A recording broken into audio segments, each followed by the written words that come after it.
This is the flooring that Sean works so hard on. I'm sure he will be giving you updates on it. This is what Jason has been doing, taking these walls that were as ugly as I'll get out, stressing them a little bit so that it blends in well, redoing the painting of the ceiling, redoing the trim work all the way around, etc. Very, very pleased with the quality of Jason's work all over the place, as you can see. One of the things going forward, and what I have been working on the entire time is over the last 30 days, is to figure out what portions we can do ourselves. This door will be replaced and will be with a door that looks very much like this.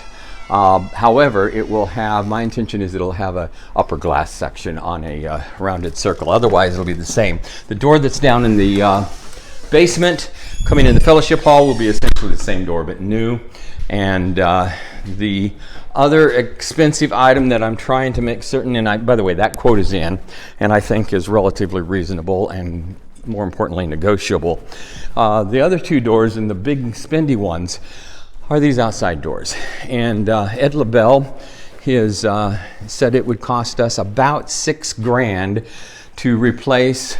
To fix the glass on this one will be next to nothing, but in fact that could be inside his regular contract with no problem, I'm sure.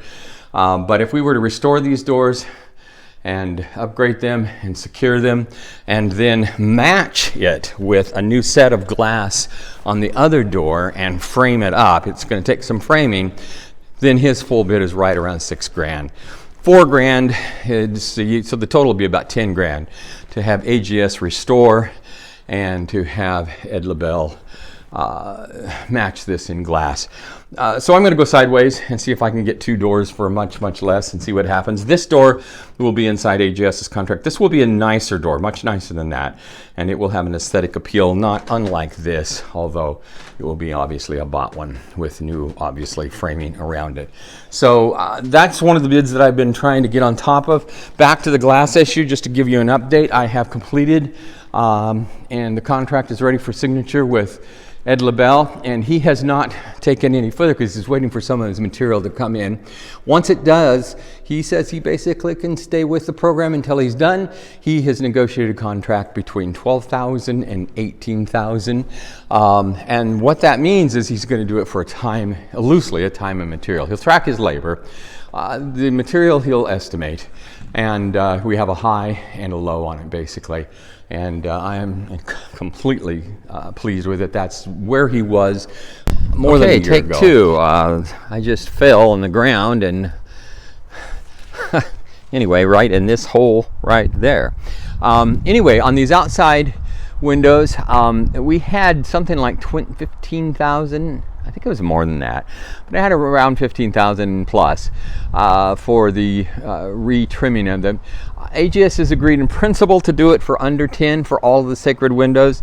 What I have not signed off, and the reason is I want to talk to Roberto, who is the guy with a lot of skill that does that.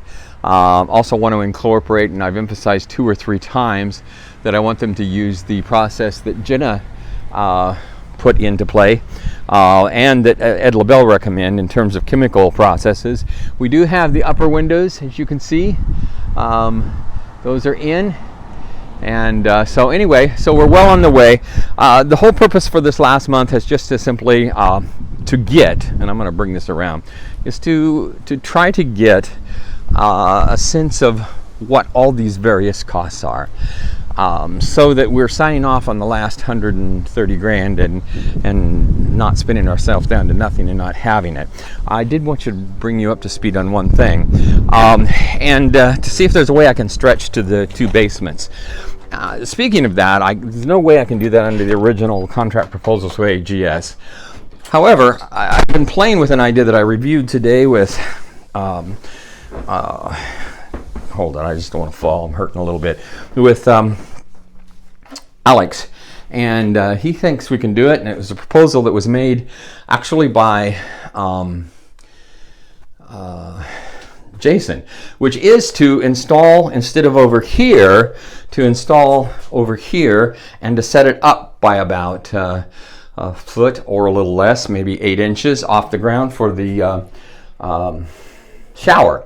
And the advantage of that is then we can come on the edge of the shower and we can plumb into this wall and plumb right into it without having to open up where the asbestos is. And it's the asbestos that it's $40,000 under contract. 20 of that is asbestos. And then we would just pull those urinals out on this side, and that would be the seating area. On this plan in here, the more I think about it, the more I'm thinking we don't really have to open anything up for plumbing. If we do, we just go to one stool and have a gigantic room. If we don't, we stay with the original plan and put a door here and put our wall coming through here. So it would just be like right there, and then your wash basin, and this toilet will be replaced. Flooring obviously will be covered, asbestos in the flooring again. And once we remove this thing out of here, this was originally for a toilet, which was literally right here. And I can't imagine that we can't figure out how to get that in there. We can use the wall for catching some of the water piping through, as we will the electrical. We've got it all the electrical's in. I can finish the electrical with no problem. All of the plumbing is prepped. We'll have to either hire that or whatever. Anyway, I'm going to shut this down, but you get the idea. So the whole thing is I have been waiting to get details on pricing so we could determine what we can do ourselves and thereby finish signing contracts. It's going to be done in the next few days. Anyway, blessings. Talk to you later. Thanks.